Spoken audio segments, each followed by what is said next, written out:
1000 गोदान का फल पाते हैं। विष्णु के जागने के दिन जो भगवान की कथा सुनाते हैं वे सातों द्वीपों समेत पृथ्वी के दान करने का फल पाते हैं। जो मनुष्य भगवान की कथा सुनने के पश्चात वाचक को अपनी सामर्थ्य अनुसार दक्षिणा देते हैं उनको सनातन लोक मिलता है। ब्रह्मा जी के ये वचन सुनकर नारद जी ने कहा, हे भगवान, हरि पार्वती एकादशी के व्रत की विधि तथा महत्व विस्तार पूर्वक समझा कर कहिए।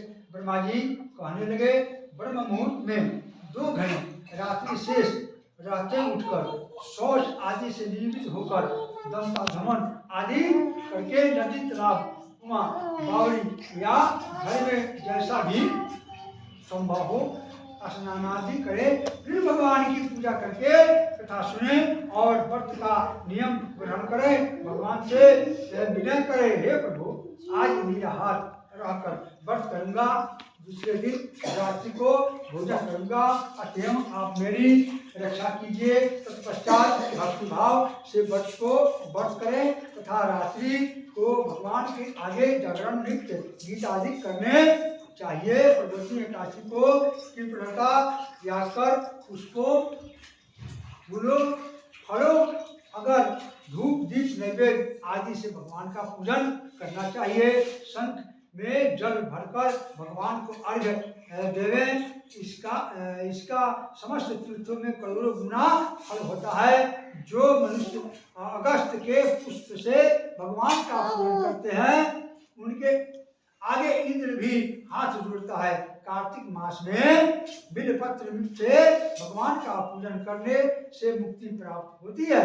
कार्तिक मास में तुलसी से भगवान का पूजन करने वालों के 10,000 जन्मों के पाप नष्ट हो जाते हैं। तुलसी का दर्शन, स्पर्श, नमस्कार, स्तुति, रोपण, जल से सिंचन और प्रतिदिन पूजन तथा आरती करने और कथा सुनने वाले करोड़ों युग तक विष्णु लोक में निवास करते हैं। जो तुलसी का पौधा लगाते हैं उनके कुटुंब में उत्पन्न होने वाले प्रलय काल तक विष्णु लोक में निवास करते हैं। हे मुनि, रोपी हुई तुलसी जितनी जड़ों का विस्तार करती है उतने ही 1000 युग प्रयत्न तुलसी रोपण करने वाले के सुकृत का विस्तार होता है। जिस मनुष्य की रोपण की हुई तुलसी की जितनी शाखा बीज और फल पृथ्वी में पड़ते हैं उसके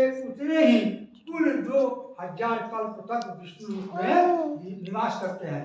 हरि पूजा में पुष्पों के महत्व का वर्णन करते हुए ब्रह्मा जी ने कहा, हे वत्स, जो